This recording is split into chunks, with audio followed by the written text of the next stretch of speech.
ಆತ್ಮೀಯ ಬಂಧುಗಳೇ, ಶ್ರೀಮದ್ ಭಾಗವತಂ ಸ್ಕಂದ 2 ಅಧ್ಯಾಯ 10 ಭಾಗವತವು ಸಕಲ ಪ್ರಶ್ನೆಗಳಿಗೆ ಉತ್ತರ. ಇದರಿಂದ ಇವತ್ತು 44ನೇ ಶ್ಲೋಕವನ್ನ ನಾವು ತಿಳ್ಕೊಳ್ಳೋಣ. ಶ್ಲೋಕ 44. ಇತ್ತಂ ಭಾವೇನ ಕಥಿತೋ ಭಗವಾನ್ ಭಗವತ್ತಮಃ ನೇಥಂ ಭಾವೇನ ಹಿ ಪರಂ ದ್ರಷ್ಟುಮರ್ಹಂತಿ ಸೂರಯಃ. ಅನುವಾದ: ಮಹಾ ಆಧ್ಯಾತ್ಮಿಕವಾದಿಗಳು ಹೀಗೆ ದೇವೋತ್ತಮ ಪರಮ ಪುರುಷನ ಕಾರ್ಯಗಳನ್ನು ವಿವರಿಸುತ್ತಾರೆ. ಆದರೆ ಶುದ್ಧ ಭಕ್ತರು ಈ ಲಕ್ಷಣಗಳಾಚೆ ಇರುವ ದಿವ್ಯದಲ್ಲಿ ಹೆಚ್ಚು ಮಹತ್ವದ ವಸ್ತುಗಳನ್ನು ನೋಡಲು ಅರ್ಹರಾಗಿದ್ದಾರೆ. ಇದು ಶ್ಲೋಕ ಮತ್ತೆ ಅದರ ಅನುವಾದ. ಈಗ ಭಾವಾರ್ಥದ ಮೂಲಕ ನಾವು ಇದರ ಅರ್ಥವನ್ನ ತಿಳ್ಕೊಳ್ಳೋದಿಕ್ಕೆ ಪ್ರಯತ್ನ ಮಾಡೋಣ. ಓದ ಭಾಗದಲ್ಲಿ ನಾವು ಭಗವಂತ ಒಂದು ಕಲ್ಪದ ಅಂತ್ಯದಲ್ಲಿ ಸ್ವಯಂ ಅವನೇನ್ ಮಾಡ್ತಾನೆ, ಲಯಕರ್ತನಾದ ರುದ್ರನ ರೂಪದಲ್ಲಿ ಗಾಳಿ ಹೇಗೆ ಮೋಡಗಳನ್ನ ಸ್ಥಳಪಲ್ಲಟಗೊಳಿಸುತ್ತೋ ಅದೇ ರೀತಿ ಸಂಪೂರ್ಣ ಸೃಷ್ಟಿಯನ್ನ ನಾಶ ಮಾಡ್ತಾನೆ ಅನ್ನೋದನ್ನ ತಿಳ್ಕೊಂಡ್ವಿ. ಈಗ ಈ ಶ್ಲೋಕದಲ್ಲಿ ಏನ್ ಹೇಳ್ತಾ ಇದ್ದಾರೆ ಅಂತಂದ್ರೆ, ಮಹಾ ಆಧ್ಯಾತ್ಮವಾದಿಗಳಿರ್ತಾರಲ್ಲ, ಅವರು ಭಗವಂತನ ಕಾರ್ಯಗಳನ್ನ ಈ ರೀತಿ ವರ್ಣನೆ ಮಾಡ್ತಾರೆ. ಯಾರು? ಆಧ್ಯಾತ್ಮವಾದಿಗಳು. ಆದ್ರೆ ಶುದ್ಧ ಭಕ್ತರು ಇರ್ತಾರಲ್ಲ, ಅವರು ಈ ಲಕ್ಷಣಗಳ ಆಚೆ ಇರುವಂತಹ ದಿವ್ಯದಲ್ಲಿ ಹೆಚ್ಚು ಮಹತ್ವದ ವಸ್ತುಗಳನ್ನ ನೋಡೋದಕ್ಕೆ ಅರ್ಹತೆಯನ್ನ ಪಡೆದಿರ್ತಾರೆ. ಅಂದ್ರೆ ಅವ್ರು ಇನ್ನೂ ಒಂದು ಸ್ಟೆಪ್ ಮುಂದಕ್ಕೆ ಹೋಗಿರ್ತಾರೆ. ಅವ್ರು ಇನ್ನೂ ದಿವ್ಯವಾದಂಥದ್ದನ್ನ ತಿಳ್ಕೊಳ್ತಾರೆ. ಮತ್ತೆ ಅಂತ ವಸ್ತುಗಳನ್ನ ನೋಡೋದಕ್ಕೆ ಅವರು ಅರ್ಹತೆಯನ್ನ ಪಡ್ಕೊಂಡಿರ್ತಾರೆ ಅಂತ ಹೇಳಿದ್ದಾರೆ. ಭಾವಾರ್ಥದಲ್ಲಿ ಗುರುಗಳೇನ್ ಹೇಳಿದ್ದಾರೆ ಅಂತ ನಾವು ತಿಳ್ಕೊಳ್ಳೋಣ. ಭಗವಂತನು ತನ್ನ ವಿವಿಧ ಶಕ್ತಿಗಳ ಭೌತಿಕ ಅಭಿವ್ಯಕ್ತಿಗಳ ಸೃಷ್ಟಿಕರ್ತ ಮತ್ತು ಲಯಕರ್ತನಷ್ಟೇ ಅಲ್ಲ, ಅವನು ಸಾಮಾನ್ಯ ಸೃಷ್ಟಿಕರ್ತ ಮತ್ತು ಲಯಕರ್ತರಿಗಿಂತ ಮಿಗಿಲಾದವನು. ಏಕೆಂದರೆ ಅಲ್ಲಿ ಅವನ ಆನಂದ ಲಕ್ಷಣವಿದೆ. ಭಗವಂತನ ಈ ಆನಂದ ಲಕ್ಷಣವನ್ನು ಶುದ್ಧ ಭಕ್ತರು ಮಾತ್ರ ಅರಿಯುತ್ತಾರೆ, ಇತರರಲ್ಲ. ಈಗ ಭಗವಂತ ಬೇರೆ ಬೇರೆ ಶಕ್ತಿಗಳ ಮೂಲಕ ಅವನು ಸೃಷ್ಟಿಯನ್ನು ಮಾಡ್ತಾನೆ, ಲಯವನ್ನೂ ಮಾಡ್ತಾನೆ. ಅಂದ್ರೆ ಏನು? ಈ ಭೌತಿಕ ಪ್ರಪಂಚದಲ್ಲಿ ಏನೇನಿದೆಯೋ ಎಲ್ಲದರ ಸೃಷ್ಟಿಕರ್ತ ಅವನೇನೆ. ಈಗ ಸಾಮಾನ್ಯ ಸೃಷ್ಟಿಕರ್ತರು ಯಾರ್ಯಾರಿದಾರೋ ಮತ್ತೆ ಲಯಕರ್ತರು ಯಾರ್ಯಾರಿದಾರೋ ಅವರಿಗಿಂತ ಅವನು ಮಿಗಿಲಾಗಿರುವಂಥವನು ಅಂತ ಹೇಳ್ತಾ ಇದ್ದಾರೆ. ಯಾಕೆ ಅಂತಂದ್ರೆ ಅವನಲ್ಲಿ ಆನಂದದ ಲಕ್ಷಣವಿದೆ. ಈಗ ಎಕ್ಸಾಂಪಲ್ಗೆ ಏನು ಅಂತಂದ್ರೆ, ಈಗ ನಾವು ಯಾರನ್ನಾದ್ರೂ ಸೃಷ್ಟಿ ಮಾಡಿರ್ತೀವಿ ಅಂದ್ರೆ ನಮ್ಮ ಮಕ್ಕಳನ್ನೇ ಅಂತ ಇಟ್ಕೊಳ್ಳಿ. ಆ ಮಕ್ಕಳನ್ನ ನಾವು ನಾಶ ಮಾಡ್ಬೇಕು ಅಂತಂದ್ರೆ ನಮಗಾಗುತ್ತಾ? ನಮ್ಮ ಮಕ್ಕಳನ್ನ ನಾವೇ ನಾಶ ಮಾಡ್ಬೇಕು ಅಥವಾ ಕೊಲ್ಬೇಕು ಅಂತಂದ್ರೆ ಆಗುತ್ತಾ? ಇಲ್ಲ. ಕೊಲ್ಬೇಕಾದಂತ ಪರಿಸ್ಥಿತಿ ಬಂದ್ರೂ ನಾವು ಅಳ್ತೀವಿ, ಗೋಳಾಡ್ತೀವಿ. ಆದ್ರೆ ಭಗವಂತ ಹಾಗಲ್ಲ. ಅವನು ಸೃಷ್ಟಿ ಮಾಡಿದ್ರು ಲಯ ಮಾಡಿದ್ರು ಒಂದೇ ರೀತಿಯಲ್ಲಿ ಇರ್ತಾನೆ. ಯಾಕೆ? ಅವನ ಸ್ವಭಾವನೆ ಆನಂದವಾಗಿರುವಂಥದ್ದು. ಅದಕ್ಕೋಸ್ಕರ ಅವನ ಆನಂದದ ಲಕ್ಷಣ ಇರುತ್ತೆ. ಆ ಭಗವಂತನ ಆನಂದದ ಲಕ್ಷಣ ಇದೆಯಲ್ಲ, ಅದು ಭಕ್ತರಿಗೆ ಮಾತ್ರ ಗೊತ್ತಿರುತ್ತೆ. ಅದು ಯಾವ ಭಕ್ತರು? ಶುದ್ಧ ಭಕ್ತರು ಅಂತವ್ರಿಗೆ ಮಾತ್ರ ಗೊತ್ತಿರೋದು, ಬೇರೆಯವರಿಗೆ ಗೊತ್ತಾಗೋದಿಲ್ಲ. ನಿರಾಕಾರವಾದಿಯು ಭಗವಂತನ ಸರ್ವವ್ಯಾಪ್ತ ಪ್ರಭಾವದ ಅರಿವಿನಷ್ಟಕ್ಕೆ ತೃಪ್ತನಾಗುತ್ತಾನೆ. ಇದನ್ನು ಬ್ರಹ್ಮನ್ ಸಾಕ್ಷಾತ್ಕಾರವೆಂದು ಕರೆಯಲಾಗಿದೆ. ನಿರಾಕಾರವಾದಿಗಿಂತ ಯೋಗಿಯು ಉನ್ನತನಾಗಿದ್ದಾನೆ. ಅವನು ಭಗವಂತನ ಪಾರ್ಶ್ವಿಕ ಪ್ರತಿನಿಧಿ ಪರಮಾತ್ಮನಂತೆ ತನ್ನ ಹೃದಯದಲ್ಲಿ ಸ್ಥಿತನಾಗಿರುವುದನ್ನು ಕಾಣುತ್ತಾನೆ. ಆದರೆ ಪ್ರೇಮ ಸೇವೆಯ ನೈಜ ವಿನಿಮಯದಿಂದ ಭಗವಂತನ ಸಾಕ್ಷಾತ್ ಆನಂದ ಶಕ್ತಿಯಲ್ಲಿ ಪಾಲ್ಗೊಳ್ಳುವ ಶುದ್ಧ ಭಕ್ತರಿದ್ದಾರೆ. ಶಾಶ್ವತ ಅಭಿವ್ಯಕ್ತಿಗಳಾದ ವೈಕುಂಠ ಲೋಕಗಳೆಂದು ಕರೆಯಲಾಗಿರುವ ತನ್ನ ಧಾಮದಲ್ಲಿ ಭಗವಂತನು ಸಹಚರರೊಂದಿಗೆ ಸದಾ ಇರುತ್ತಾನೆ. ಅಂದ್ರೆ ಇಲ್ಲಿ 3 ರೀತಿಯ ಭಕ್ತರು ಇರ್ತಾರಲ್ಲ, ಅವರ ಬಗ್ಗೆ ಹೇಳ್ತಾ ಇದ್ದಾರೆ. ಈಗ ನಿರಾಕಾರವಾದಿಗಳು ಏನು ಮಾಡ್ತಾರೆ? ಭಗವಂತ ಎಲ್ಲಾ ಕಡೆ ವ್ಯಾಪ್ತನಾಗಿದ್ದಾನೆ ಅಷ್ಟನ್ನು ಮಾತ್ರ ತಿಳ್ಕೊಂಡವರು ತೃಪ್ತರಾಗ್ತಾರೆ. ಅವ್ರು ಅದಕ್ಕಿಂತ ಮುಂದೆ ಇನ್ನೂ ಇದೆ ಅದನ್ನ ತಿಳ್ಕೊಳ್ಳೋಕೆ ಪ್ರಯತ್ನನೂ ಮಾಡೋದಿಲ್ಲ. ಆದ್ರೆ ಅವ್ರಿಗೆ ಅದರಲ್ಲೇ ತೃಪ್ತಿ ಸಿಗತ್ತೆ. ಅದನ್ನ ಬ್ರಹ್ಮನ್ ಸಾಕ್ಷಾತ್ಕಾರ ಅಂತ ಹೇಳ್ತಾರೆ. ಇಂತಹ ನಿರಾಕಾರವಾದಿಗಿಂತ ಯೋಗಿ ಇದಾನಲ್ಲ, ಅವನು ಇನ್ನೂ ಉನ್ನತವಾಗಿರುವಂಥವನು. ಯಾಕೆ ಅಂತಂದ್ರೆ ಆ ಎಲ್ಲಾ ಕಡೆ ಯಾವುದು ವ್ಯಾಪ್ತವಾಗಿದೆಯೋ ಅದು ಪರಮಾತ್ಮನಂತೆ ಎಲ್ಲರ ಹೃದಯದಲ್ಲೂ ಸ್ಥಿತವಾಗಿರೋದನ್ನ ಅವನು ಕಾಣ್ತಾನೆ, ಅದನ್ನ ತಿಳ್ಕೊಳ್ತಾನೆ. ಅದಕ್ಕೋಸ್ಕರ ಅವನು ನಿರಾಕಾರವಾದಿಗಳಿಗಿಂತ ಅವನು ಸ್ವಲ್ಪ ಉನ್ನತ ಮಟ್ಟದಲ್ಲಿದ್ದಾನೆ ಅಂತ ಹೇಳ್ತಾರೆ. ಆದ್ರೆ ಭಗವಂತನಿಗೆ ಪ್ರೀತಿಯಿಂದ ತಮ್ಮ ಸೇವೆಯನ್ನ ಮಾಡೋದರ ಮೂಲಕ ತಮ್ಮ ಪ್ರೀತಿಯನ್ನ ವಿನಿಮಯ ಮಾಡ್ಕೊಳ್ತಾರಲ್ಲ, ಅಂಥವ್ರು ಭಗವಂತನ ಸಾಕ್ಷಾತ್ ಆನಂದ ಶಕ್ತಿಯಲ್ಲಿ ಪಾಲ್ಗೊಳ್ಳುವಂಥದ್ದು. ಅಂದರೆ ಭಗವಂತ ಏನೇನೆಲ್ಲ ಲೀಲೆಗಳನ್ನು ಮಾಡ್ತಾನೆ ಅವನ ಆನಂದದಲ್ಲಿ ಇವರು ಕೂಡ ಪಾಲ್ಗೊಳ್ತಾ ಇರ್ತಾರೆ. ಅಂಥವ್ರು ಯಾರು ಅಂತಂದರೆ ಶುದ್ಧ ಭಕ್ತರು. ಅವರೆಲ್ಲರೂ ಏನು ಅಂತಂದರೆ ಭಗವಂತನ ವೈಕುಂಠ ಲೋಕಗಳು ಅಂತ ಯಾವ್ದು ಅನ್ನಿಸ್ಕೊಳ್ಳುತ್ತೋ ಅಲ್ಲಿ ಭಗವಂತನ ಜೊತೆ ಅವರ ಸಹಚರರಾಗಿ ಅವರು ಇರ್ತಾರೆ. ಅಂದರೆ ಭಗವಂತ ತನ್ನ ಧಾಮದಲ್ಲಿ ಸಹಚರರೊಂದಿಗೆ ಸದಾ ಇರ್ತಾನೆ. ಇಲ್ಲಿಗೆ ನಮಗೆ ಗೊತ್ತಾಗ್ತಾ ಇದೆಯಾ, ಭಕ್ತಿ ಅನ್ನೋದು ತುಂಬ ಇಂಪಾರ್ಟೆಂಟು. ಆ ಭಕ್ತಿಯಲ್ಲೇ ನಾವು ಭಗವಂತನನ್ನ ಚೆನ್ನಾಗಿ ಅನುಭವಿಸೋದಕ್ಕಾಗೋದು, ಭಗವಂತನ ಜೊತೆನಲ್ಲಿ ನಾವು ಇರೋದಕ್ಕಾಗೋದು, ಆ ಭಗವಂತನ ಸಚ್ಚಿದಾನಂದ ವಿಗ್ರಹ ಅಂತ ಹೇಳ್ತೀವಲ್ವಾ, ಆ ರೂಪವನ್ನ ಕೂಡ ನಾವು ಅನುಭವಿಸೋದಕ್ಕೆ ಸಾಧ್ಯವಾಗೋದು. ನಾನಾ ದಿವ್ಯ ಚಿತ್ತ ವೃತ್ತಿಗಳಲ್ಲಿ ತನ್ನ ಶುದ್ಧ ಭಕ್ತರಿಂದ ದಿವ್ಯ ಪ್ರೇಮ ಸೇವೆಗಳನ್ನು ಅನುಭವಿಸುತ್ತಾನೆ. ಹೀಗೆ ಶುದ್ಧ ಭಗವದ್ ಭಕ್ತರು ಸೃಷ್ಟಿಯು ವ್ಯಕ್ತವಾಗಿರುವ ಕಾಲದಲ್ಲಿ ಭಗವಂತನ ಭಕ್ತಿ ಸೇವೆಯ ಆಚರಣೆಯಲ್ಲಿ ತೊಡಗುತ್ತಾರೆ.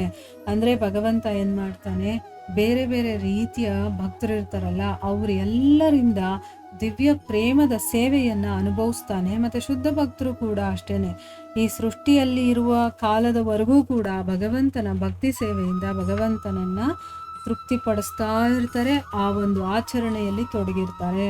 ಭಗವದ್ಧಾಮವನ್ನು ಪ್ರವೇಶಿಸಲು ಸ್ವಯಂ ಅರ್ಹತೆ ಗಳಿಸಿ ಅಭಿವ್ಯಕ್ತಿಯ ಪೂರ್ಣ ಪ್ರಯೋಜನವನ್ನು ಪಡೆಯುತ್ತಾರೆ. ಭಗವದ್ಗೀತೆಯು ಇದನ್ನು ಸಮರ್ಥಿಸುತ್ತದೆ.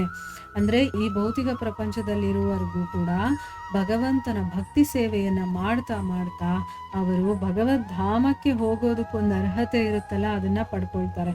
ಅಂದ್ರೆ ಇಲ್ಲಿ ಅದನ್ನ ಸಾಧನೆ ಮಾಡಿ ಆ ಅರ್ಹತೆಯನ್ನ ಪಡ್ಕೊಂಡ್ರೇನೆ ನಮಗೆ ಭಗವದ್ಧಾಮ ಸಿಗುವಂಥದ್ದು.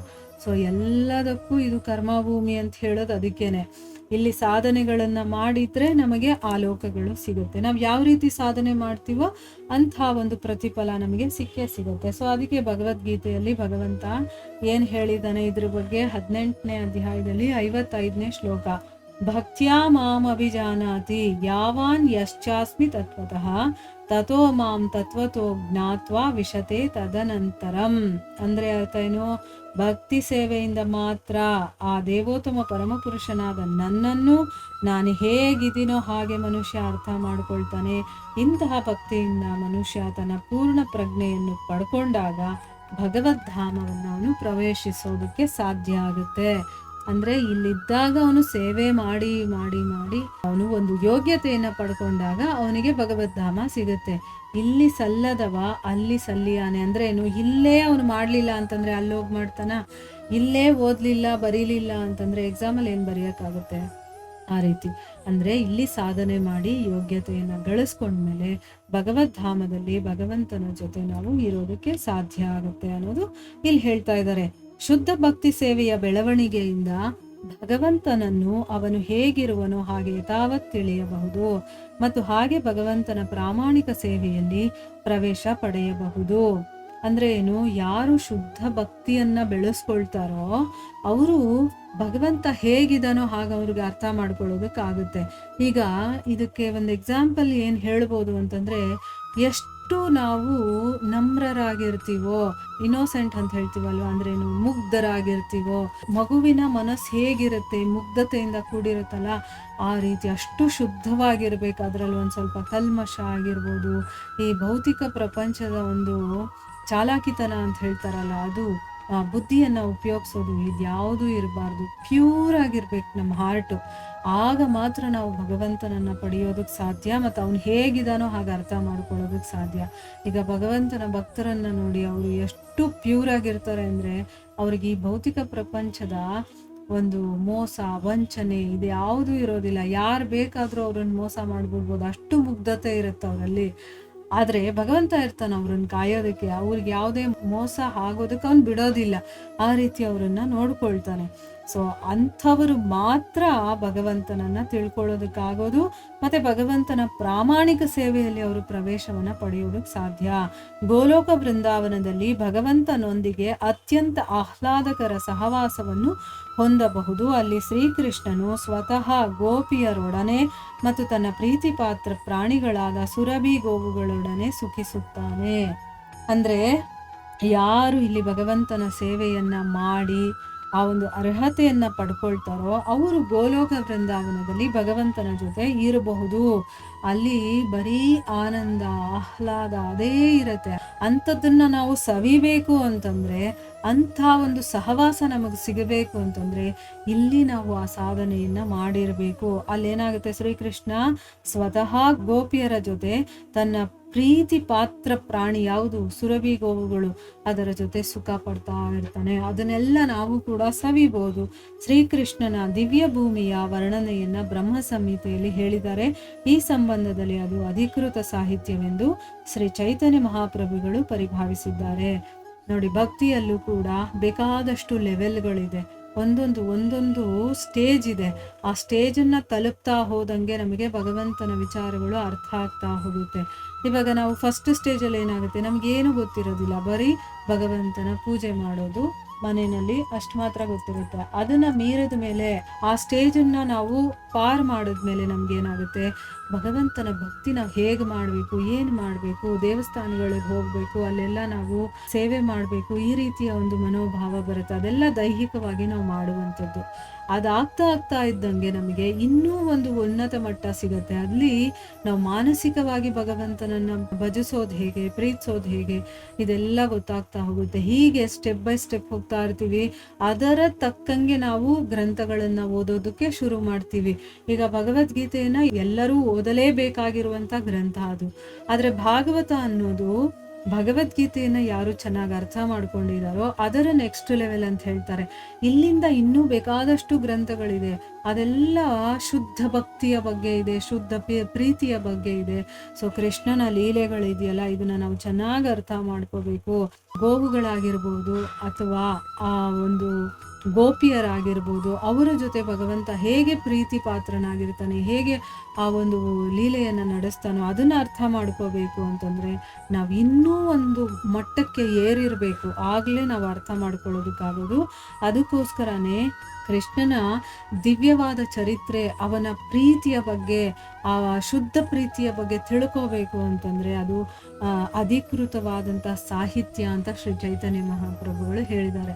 ಅಂದ್ರೆ ಏನು, ಅದನ್ನ ಯೋಗ್ಯತೆ ಪಡ್ಕೊಂಡ್ಮೇಲೆ ನಾವು ಓದಕ್ಕಾಗೋದು. ಅಂದ್ರೆ ಅದನ್ನ ಓದಕ್ ಸಾಧ್ಯ ಕೂಡ ಆಗೋದಿಲ್ಲ. ನಾವು ಆ ಗ್ರಂಥವನ್ನ ಮುಟ್ಟಕ್ಕೂ ನಮಗೆ ಯೋಗ್ಯತೆ ಇರ್ಬೇಕು, ಆಗ್ಲೇ ನಾವು ಮುಟ್ಟೋದಕ್ಕೆ ಸಾಧ್ಯ ಆಗೋದು. ಆಯ್ತಾ? ಸಾಮಾನ್ಯವಾಗಿ ಧರ್ಮಗ್ರಂಥಗಳನ್ನ ಮುಟ್ಟಬೇಕು ಅಂತಂದ್ರೆ ಆ ಯೋಗ್ಯತೆಯನ್ನ ಯಾರು ಪಡ್ಕೊಂಡಿರ್ತಾರೋ ಅವ್ರು ಮಾತ್ರ ಮುಟ್ಟೋದಕ್ಕೆ ಸಾಧ್ಯ. ಇದು ಖಡಾಖಂಡಿತವಾಗಿ ನಿಜ. ಯಾಕೆ ಅಂತಂದ್ರೆ ಎಷ್ಟೋ ಜನಗಳ ಮನೆಯಲ್ಲಿ ನಮ್ಮ ಧರ್ಮಗ್ರಂಥಗಳೇ ಇರೋದಿಲ್ಲ. ಅವ್ರು ಅಷ್ಟು ಪಾಪ ಮಾಡಿರ್ತಾರೆ. ಒಂದು ಭಗವದ್ಗೀತೆ ಕೂಡ ಅವ್ರ ಮನೆಯಲ್ಲಿ ಇರೋದಿಲ್ಲ. ಕೆಲವ್ರ ಮನೆಯಲ್ಲಿ ಇರುತ್ತೆ ಆದ್ರೆ ಓದಲ್ಲ. ಇನ್ನೂ ಕೆಲವ್ರ ಮನೆಯಲ್ಲಿ ಇರುತ್ತೆ ಮತ್ತೆ ಅವರು ಓದ್ತಾರೆ. ಮತ್ತೆ ಅವ್ರ ಮನೆಯಲ್ಲಿ ಇರೋರು ಎಲ್ಲರೂ ಕೂಡ ಕೂತ್ಕೊಂಡು ಅದನ್ನ ಕೇಳೋರು ಇರ್ತಾರೆ. ಕೆಲವ್ರ ಮನೆಯಲ್ಲಿ ಕೆಲವರು ಕೇಳ್ತಾರೆ, ಕೆಲವರು ಕೇಳೋದಿಲ್ಲ. ಒಬ್ರಾದ್ರೂ ಆ ಮನೆಯಲ್ಲಿ ಓದೋರಿದ್ದಾಗ ಆ ವೈಬ್ರೇಷನ್ ಆ ಮನೆ ತುಂಬಾ ತುಂಬಿಕೊಂಡಿರುತ್ತೆ. ಅದಕ್ಕೆ ಒಬ್ಬ ಭಕ್ತ ಒಬ್ಬ ಮನೆಯಲ್ಲಿ ಇರಲೇಬೇಕು. ಆವಾಗಲೇ ಆ ಮನೆ ಒಳ್ಳೆ ರೀತಿಯಲ್ಲಿ ಸಾಗೋದಕ್ಕೆ ಸಾಧ್ಯ. ಆ ಪಾಸಿಟಿವ್ ವೈಬ್ರೇಷನ್ ನಮ್ಮ ಮನೆಯಲ್ಲಿ ಇರಬೇಕು ಅಂತಂದ್ರೆ ಯಾರಾದ್ರೂ ಒಬ್ಬರಾದ್ರೂ ಧರ್ಮಗ್ರಂಥಗಳಲ್ಲಿ ಇರೋದನ್ನ ಓದೋ ಅಂಥವ್ರು ಇರಬೇಕು ಮನೆಯಲ್ಲಿ, ಅಥವಾ ಕೇಳುವಂಥವ್ರು ಇರ್ಬೋದು. ಅಂಥವ್ರು ಇದ್ದಾಗ ಆ ಮನೆ ವಾತಾವರಣನೇ ಬೇರೆ ತರ ಇರತ್ತೆ. ಸೊ ಅದನ್ನ ಇಲ್ಲಿ ಹೇಳ್ತಾ ಇದ್ದಾರೆ. ಅಂದ್ರೆ ಅಧಿಕೃತವಾದಂತ ಸಾಹಿತ್ಯ ಅಂತ ಚೈತನ್ಯ ಮಹಾಪ್ರಭುಗಳೇ ಹೇಳಿದ್ದಾರೆ. ಬ್ರಹ್ಮ ಸಂಹಿತೆಯಲ್ಲೂ ಕೂಡ ಅದನ್ನ ಎಕ್ಸ್ಪ್ಲೈನ್ ಮಾಡಿದ್ದಾರೆ ಬ್ರಹ್ಮ. ಆ ಬ್ರಹ್ಮ ಸಂಹಿತೆಯನ್ನ ಓದಿದಾಗ ನಮಗೆ ಗೊತ್ತಾಗತ್ತೆ ಅದ್ರಲ್ಲಿ ಏನೇನ್ ವಿಷಯಗಳಿದೆ ಅಂತಂದ್ಬಿಟ್ಟು. ಇಲ್ಲಿಗೆ ನಾವು ನಿಲ್ಸೋಣ. ಹರೇ ಕೃಷ್ಣ.